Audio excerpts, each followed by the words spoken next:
पूरे 14 साल की कैद और जुदाई। और फिर एक एक करके सब कुछ बिखरने लगा। पहले ज़ैनब का शौहर नासिर शिकार पे गया और कभी वापस नहीं आया। फिर उसके दोनों दोस्त उसे ढूंढने निकले और वो भी लापता हो गए। आखिर में एक जादूगर फकीर के भेस में आया और जब ज़ैनब ने उससे शादी से इनकार किया तो उसने अपने जादू से ज़ैनब को कुत्ता बनाकर कैद कर लिया। 14 साल बीत गए। ज़ैनब का बेटा अब जवान हो चुका था, जिसे उसकी खालाओं ने बड़े नाज से पाला था। जब उसे अपनी माँ की असल कहानी पता चली तो उसने कसम खाई कि वो अपने वालदैन और मामू सबको ढूंढ कर रहेगा। और यूं उसकी एक अजीम जुस्तजू का आगाज हुआ। और उसकी मदद के लिए कौन आया? जी हाँ, वही बुजुर्ग जिन्होंने कभी उसकी माँ की मदद की थी।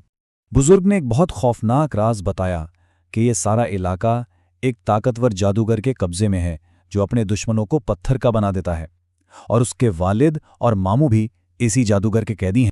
यहां सबसे बड़ा मसला ये था कि इस जादूगर को मारा नहीं जा सकता था क्योंकि इसकी जान उसके अपने जिस्म में थी ही नहीं। तो सवाल ये था कि ऐसे दुश्मन को हराया कैसे जाए जिसकी जिंदगी की ताकत कहीं और छुपी हुई हो। तो बुजुर्ग ने एक बड़ा जबरदस्त प्लान बनाया। पहला कदम, बेटे को जादूगर का एतमाद जीतना होगा। दूसरा कदम, उसे अपनी माँ तक एक पैगाम पहुंचाना होगा जिसके लिए वो एक अंगूठी इस्तेमाल करेगा जो ज़ैनब ने बचपन में उसे दी थी। और तीसरा और सबसे अहम कदम, ज़ैनब जादूगर से मीठी मीठी बातें करके उसकी कमजोरी का राज उगलवाएगी कि उसकी जान एक तोते में कैद है। मंसूबा तैयार था और अब वक्त था उस पर अमल करने का। ज़ैनब का बेटा अपनी माँ को आज़ाद कराने और 14 साल की इस लंबी कैद को ख़त्म करने के लिए जादूगर का सामना करने निकल पड़ा।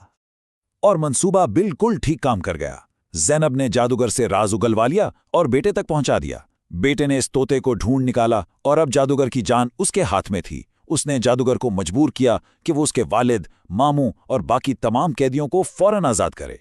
जैसे ही सब अपनी असली हालत में वापस आए, बेटे ने तोते की गर्दन मरोड़ दी और इस जालिम जादूगर का हमेशा के लिए खात्मा कर दिया। तो देखें ये सफर कहां से शुरू हुआ था।